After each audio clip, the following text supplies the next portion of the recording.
हम लोग जा रहा है महाराष्ट्र में। हमारा साउथ चौबीस परगना बिष्णुपुर विधानसभा असेंबली का एक भैया है, वहाँ पर काम करने के गया था। वहाँ का प्रशासन उसको अटक दिया। हमारा माननीय एमपी अभिषेक बंदोपाध्याय वहाँ उनको डेलीगेट्स बनकर हम जा रहे हैं प्रशासन से बातचीत करने।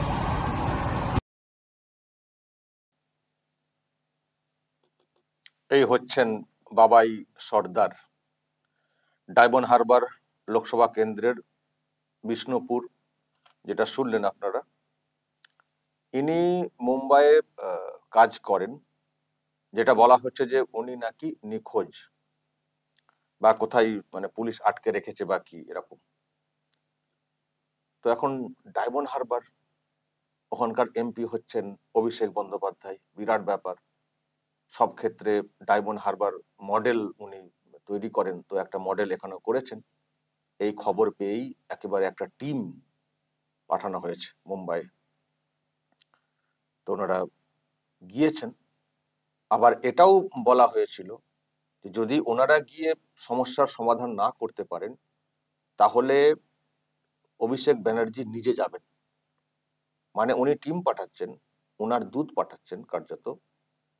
যদি তারা গিয়ে সমস্যার সমাধান না করতে পারেন, মানে খুঁজে বের করা বা যেটা আর কি বলার চেষ্টা, তাহলে অভিষেক ব্যানার্জি নিজে যাবেন। মানে একজনকে আনতে 4 জন অলরেডি পাঠিয়েছেন, আবার উনিও যাবেন, এইসব বলা হয়েছিল।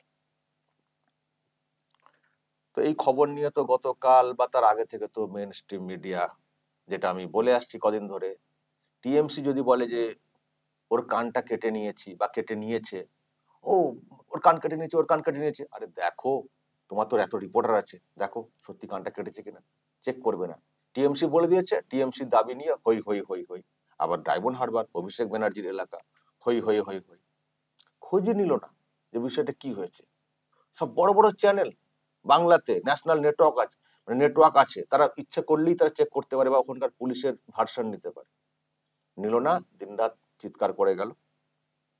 কিন্তু আপডেট কি শুনবেন দর্শক? আপডেট কি শুনবেন আমি জানি না। এই আপডেটটা শোনার পরে মেইন স্ট্রিম মিডিয়া যতটা গুরুত্ব দিয়ে এই খবরগুলো করেছিল, আটকে রেখেছে আটকে রেখেছে আটকে রেখেছে, ততটা গুরুত্ব দিয়ে আসল খবরটা প্রকাশ্যে আনবে কিনা। যেটা খবর, এই যে টিম গেছে, ওই ছেলের খোঁজ আছে, নিখোঁজ হয়ে যাননি বাবাই সর্দার, তার খোঁজ আছে, তার সঙ্গে কথা হয়েছে। তিনি পরিষ্কার বলেছেন আমি বাংলাতে যাব না, আমি বাংলাতে যাব না। আর এই রকম কিছু হয়নি যেরকম বলা হচ্ছে। সেই সঙ্গে এটাও বলেছেন আমার সঙ্গে বাড়ির 1 বছর কথা হয়নি। জানি না কি কারণ, অনেকদিন বাড়ির লোকের সঙ্গে কথা হয়নি। পারিবারিক কোনো জট সমস্যা হতে পারে, বাবার সঙ্গে মান অভিমানের ব্যাপার স্যাপার থাকতে পারে, অনেকদিন কথা হয়নি।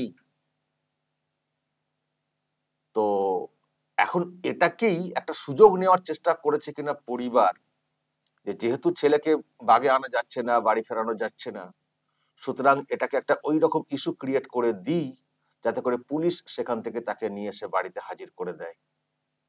ফলে পরিবারের লোক তারাও খানিকটা ড্রামা করেছেন কিনা জানি না। মায়ের পরিবারের বক্তব্য নিশ্চয় শুনেছেন, সেটাও তো মেইন স্ট্রিম মিডিয়া খুব দেখিয়েছে, চোখের জল ফেলা। কিন্তু ছেলে বলছে বাড়ির সঙ্গে, যেটা আমার কাছে খবর আছে দর্শক, এক্ষুনি বলবেন আপনি কোত্থেকে শুনলেন, আমার কাছে খবর আছে বলে বলছি। আরামবাগ টিভি ভিত্তি ছাড়া কখনো খবর করে না, এটা তো 100% আমি বলছি। আমি অ্যাসিওর্ড হয়েছি ওইখান থেকে, মুম্বাই থেকে, সেই জন্যই বলছি কথাটা।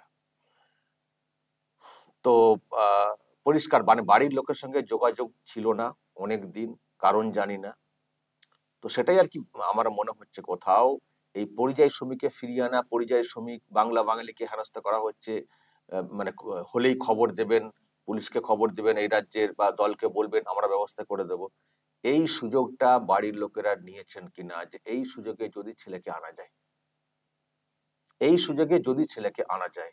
কারণ ছেলের যে বয়ান, যে বক্তব্য যেটা সামনে আসছে বা ওখান থেকে শুনতে পেলাম, সেটা হচ্ছে যে এই রকম কোনো ব্যাপার না যে পুলিশ আটকে রেখে দিয়েছে, কি ক্যাম্পে পাঠিয়ে দিয়েছে, নাকি নিখোঁজ করে দিয়েছে, বলা হচ্ছে না। এরকম কোনো ব্যাপার নাই, নিখোঁজের কোনো ব্যাপার নাই, খোঁজ আছে। এই টিমের যারা গেছেন তাদের সঙ্গেও আশা করি কথা হয়েছে, বক্তব্য উঠে তারাও বক্তব্য শুনেছেন, এবং ছেলে যে বহাল তবিয়তে আছেন এবং ছেলে যে ফিরতে নারাজ বাংলাতে, এটা কিন্তু পরিষ্কার।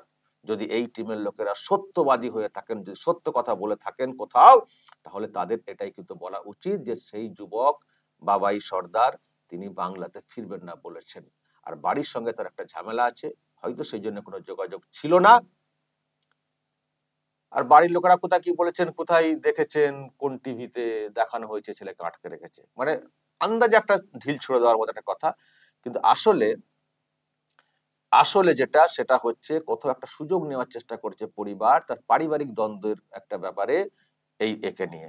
আবার এটাও হতে পারে টিএমসিও সেই সুযোগটা নেওয়ার চেষ্টা করেছে কোন একটা সূত্রে খবর পেয়ে, যদি এই সুযোগে এটাকে একটা ইস্যু ক্রিয়েট করা যায় এবং ছেলেকে যদি বাড়িতে আনা যায়, বাড়ির লোককে দিয়ে যদি বলানো যায় যে দেখুন এইরকম এরকম হচ্ছে, বিজেপি শাসিত রাজ্যে আমার ছেলের এরকম অবস্থা হয়ে গেছিল, ফলে এটাকে যদি একটা প্রচারের হাতিয়ার করা যায়, হতে পারে টিএমসিরও এখানে একটা বিরাট একটা প্ল্যান ছিল। ওদের সব যে ডিজিটাল সব সংস্থা আছে তাদের তাদের মাধ্যমে এরকম কিছু একটা ছিল। কারণ যে খবরটা দর্শক আমি পেলাম নভি মুম্বাই থেকে, ছেলে বহাল তবিয়তে আছেন, একটি কমপ্লেক্সে উনি থাকেন, সম্ভবত সিকিউরিটি বা কিসের একটা কাজ করেন মনে হয়, যাই হোক কাজটা আমি বলতে পারবো না, কোন একটি কমপ্লেক্সে উনি থাকেন, মানে কাজের সূত্রে ঠিক আছেন। তার সঙ্গে যোগাযোগ ভালোভাবেই হয়েছে, কোনো সমস্যা নেই, তারও কোনো আপত্তি নেই, তারও কোনো ক্ষোভ নেই মুম্বাই সরকারের ব্যাপারে, তার এই বাংলাতে ফিরে আসার কোনো ইচ্ছে নেই। আমার ধারণা জোর করে আনবে কিনা জানি না, কিন্তু তাকে এই মুহূর্তে ফিরিয়ে আনা এই টিমের পক্ষে সম্ভব না। এই মুহূর্তে সেই টিমকে মানে তাকে ফিরিয়ে আনা সম্ভব না। কিন্তু মেইন স্ট্রিম মিডিয়া খবরটা পেয়েছে কি, আরামবাগ টিভি ছোট্ট একটা ইউটিউব চ্যানেল মুম্বাইয়ের খবরটা দিয়ে দিল। প্রিয় দর্শক, আমি শফিকুল ইসলাম এবং আপনারা দেখছেন আরামবাগ টিভি। আমি মেইন স্ট্রিম মিডিয়া সম্পর্কে বলছি, ওরা এমন শুরু করেছে না, বাংলাকে বিপদে ফেলে দিচ্ছে। এখন তো মেইন স্ট্রিম মিডিয়ার একটা বড় অংশকে মনে হচ্ছে তারা সব থেকে বেশি বাংলা বিরোধী। এমন একটা ন্যারেটিভ তৈরি করছে না, যারা আছেন লাখ লাখ পরিযায়ী শ্রমিক হিসেবে কাজ করছেন বাংলার বাইরে বিভিন্ন রাজ্যে, তাদেরকে প্রশ্নের মুখে ফেলে দিচ্ছেন, প্রশ্নের মুখে ফেলে দিচ্ছেন, তাদেরকে সন্দেহের চোখে বেশি করে তুলে দেওয়া হচ্ছে।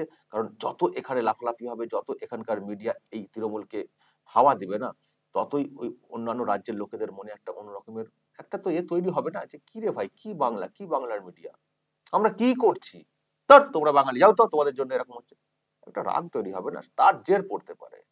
যারা ভালোভাবে কাজ করছেন, এমনকি আমাকে গতকালকে ইন্দোর থেকে একজন ফোন করেছিলেন, বলছেন দাদা কি হচ্ছে বাংলাতে, দিদিমণি কি বলছেন দেখুন, এমনকি আমরা শুধু হিন্দু না, হিন্দু মুসলিম মানে এখানকার আমাদের বাঙালি মুসলিম, আমরা একসঙ্গে এক থালায় ভাত খাচ্ছি কাজ করতে করতে, আমরা একসঙ্গে আছি, এখানে কোনো সমস্যা নেই, কেন দিদিমণি ওইসব করছেন বলুন তো? ওর জন্য আমাদের মধ্যে বিদ্বেষ বিভাজন তৈরি হচ্ছে, এখানকার লোকেদের চোখে আমরা আরো খারাপ হচ্ছি, বলেছেন আমাকে। আমি তাকে বলেছি দাদা ফোন করে না, আপনি ভিডিও করে পাঠান। বলছেন ভিডিও করে কি পাঠাবো, পাঠালে তো আবার বাড়ির লোকের উপর অত্যাচার হয়ে যাবে। ভয়ও তো অন্যরকমের আছে না, তবুও অনেকে দেখবেন সোশ্যাল মিডিয়াতে ছাড়ছেন বক্তব্য। আমি বলবো যারা আছেন দেশের বিভিন্ন প্রান্তে, ছাড়ুন বক্তব্য, এত ভয় করার কি আছে, ছাড়ুন, যে আমরা ঠিক তো আছি। তবে আমি বলবো আরেকটা কথা, যতই টিএমসি এইসব করুক, এটা বেশি দূর এগোতে পারবে না। কারণ ধরুন মালদা মুর্শিদাবাদ এসব লোকেদেরকে বেশি করে ঘাটানোর চেষ্টা হচ্ছে। কতজন ওরা ওরা যারা কাজে গেছেন ফিরে এসছেন, কতজন ফিরে এসছেন? তো যখন এইসব বলা হচ্ছে এখান থেকে, নিশ্চয়ই বাড়ির লোকেরা খোঁজ নিচ্ছেন, কিরে কেমন আছিস, আর আমার ধারণা তারাও বলছেন না ঠিকই তো আছে। ফলে এগুলো তো মানুষ তো ডিরেক্টলি ক্রস চেক করে ফেলতে পারছেন। মিডিয়াতে তো একটা হাইপ তোলা, একটা হাওয়া দিচ্ছে মেইন স্ট্রিম মিডিয়া, একটা আপনার একটা মানে দিচ্ছে, কিন্তু এইরকম কোনো মানে নয়, মানে তারা তারা নিশ্চয়ই ক্রস চেক করে ফেলছেন এখান থেকে, ফলে এটা বেশি দূর টিকবে না। আর একটা কথা আমি যেটা বলতে চাই, এই যে ডায়মন্ড হারবার থেকে টিম পাঠানো হলো মুম্বাইয়ে, আচ্ছা এটার কি কোনো প্রয়োজন ছিল টিম পাঠানো? একটা পুলিশকে দিয়ে ক্রস চেক করতে পারতো না? একটা পুলিশকে দিয়ে ক্রস চেক করতে পারতো না যে এরকম কি সত্যি কিছু হয়েছে? তো পুরো টিম পাঠানো, পুলিশ পাঠানো, এত খরচা করে কোনো প্রয়োজন ছিল? কোনো প্রয়োজন ছিল দর্শক? এই যে অহেতুক একটা ন্যারেটিভ, একটা সেন্সেশন ক্রিয়েট করার জন্য আমার টিম চাচ্ছে এখান থেকে, কি দরকার ছিল টিম গিয়ে ওখানে খুঁজবে? পুলিশকে দিয়ে ক্রস চেক করতে করতে পারতো না যে আদৌ এই ছেলেটিকে মানে কোথাও আটকে রাখা হয়েছে কিনা বা নিখোঁজ কিনা? তো গেল, খবর চলে এলো, তো গেল, খবর চলে এলো।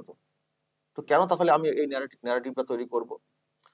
তবে এখানে একটা কথা আমি শুনলাম, এই যে ডকুমেন্ট নেই, আটকে রাখা হয়েছে, এটা নাকি বলার ক্ষেত্রে, ওই যুবককে দিয়ে বলানোর ক্ষেত্রে ডায়মন্ড হারবারের এক বিজেপি নেতা কেনা যায় না, মানে একটা নাম উঠে এসছে, সেই নামে একজন বড় নেতা আছেন ডায়মন্ড হারবারে, বিজেপি নেতার নাম উঠে এসছে, তিনি বলতে বলেছিলেন, মানে টিম গেলে তাকে বলতে বলা হচ্ছিল, মানে বলতে বলা হয়েছিল, যেহেতু তিনি তার নামও বলে দিয়েছেন যে উনি বলতে বলেছেন, পুরো ফাঁস করে দিয়েছেন যুবক। তো সেই বিজেপি নেতারই বা কি যোগ, তারও কি টিএমসির সঙ্গে যোগ আছে? কারণ বিজেপির কেউ কেউ কি টিএমসির সঙ্গে যুক্ত হয়ে এইসব ন্যারেটিভ তৈরি করতে সাহায্য করছেন? এটা কিন্তু ভাববার রয়েছে। এখন সেই নামটা আগে প্রকাশ্যে আসুক। আমার কানে এসছে, আমি এখনই নামটা ডিসক্লোজ করছি না, কিন্তু আমিও ভাবছি যদি এই রকম বিজেপিরই একটা অংশ কেউ টিএমসির এই ন্যারেটিভের মধ্যে যুক্ত হয়ে এই সেন্সেশন ক্রিয়েট করার চেষ্টা করেন, মানে আরএসএস এর লোক এইরকম অভিযোগ করছেন, সেটা আরো বলতে সুবিধা হবে টিএমসির কাছে। ফলে টিএমসিও ওই আরএসএস এর লোককে, আরএসএস করতেন কেউ একজন, তাকে ম্যানেজ করে এই ধরনের বিষয়গুলো করার চেষ্টা করছে কিনা, যাতে করে মানুষের মনে বিশ্বাসযোগ্যতা তৈরি করতে সুবিধা হবে, এবং সেখানে সত্যি এরা পা দিচ্ছেন কিনা কোনো কারণে, আরএসএস করার লোক বিজেপি করছেন, এগুলো কিন্তু ভাববার বিষয় রয়েছে, দেখার বিষয় রয়েছে। তো সেগুলো আরো প্রকাশ্যে আসুক, পরে বলবো। তো এখনো পর্যন্ত যেটা খবর দর্শক, ওই যুবক নিখোঁজ, এই যে ব্যাপার স্যাপার, এগুলো পুরো ভুল। কোথাও কোথাও রুটিন চেক আপে হতে পারে, যেমন সিকিউরিটি চেক আপ হতে পারে, কিন্তু পুরো একটা ভুলভাল ন্যারেটিভ তৈরি করা হয়েছে দুদিন ধরে। কোনো নিখোঁজ নেই, বাবাই সর্দার বহাল তবিয়তে কাজ করছেন নিজের এলাকাতে, নভি মুম্বাইয়ে। উনি বাড়ি ফিরে আসতে চান না, সেটাও পরিষ্কার বলে দিয়েছেন, এমনটাই খবর। এবার দর্শক, যদি আপনাদের কিছু বলার থাকে ভাইপো মডেল যেটা করার চেষ্টা করেছিলেন, অবশ্যই বলবেন এবং নজর রাখবেন আরামবাগ টিভিতে।